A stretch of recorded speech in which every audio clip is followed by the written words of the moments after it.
আজ ঐতিহাসিক ৭ই নভেম্বর। অভ্যুত্থান আর পাল্টা অভ্যুত্থানে ক্ষমতার কেন্দ্রবিন্দুতে চলে আসেন জিয়াউর রহমান। দিবসটি ঘিরে তার প্রতিষ্ঠিত দল বিএনপির রয়েছে নানা আয়োজন। জেনারেল জিয়াউর রহমানের তৎকালীন সহকর্মীরা বলছেন, ৭ই নভেম্বরের শিক্ষা থেকে দেশকে নতুন করে সাজাতে পারে অন্তর্বর্তী সরকার। ১৯৭৫ সালের ৩ থেকে ৭ নভেম্বর উত্তেজনা, উৎকণ্ঠা, অভ্যুত্থান আর পাল্টা অভ্যুত্থান। সিপাহী জনতার বিপ্লবের পথ ধরে দেশের রাজনীতিতে সূচিত হয় নতুন অধ্যায়।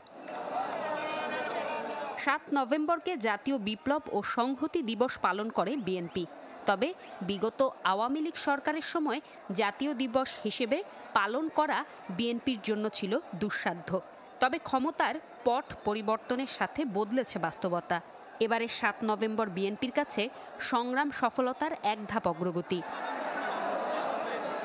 Double million offer, Walton fridge কিনে পেতে পারেন ২০ লক্ষ টাকা, রয়েছে কোটি কোটি টাকার নিশ্চিত উপহার। সাবেক রাষ্ট্রপতি জিয়াউর রহমানের কাছাকাছি থাকা সেনা কর্মকর্তারা বলছেন, রাজনীতির শূন্যতা পূরণ করেছিল ৭ই নভেম্বরের অভ্যুত্থান।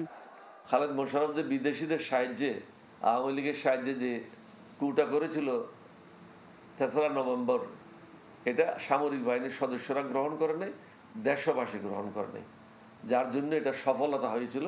৭৫ সালের শেখ মুজিবুর রহমানের আমলে সকল রাজনৈতিক দল নিষিদ্ধ করে একদলীয় বাকশাল ব্যবস্থা প্রবর্তন করা হয়।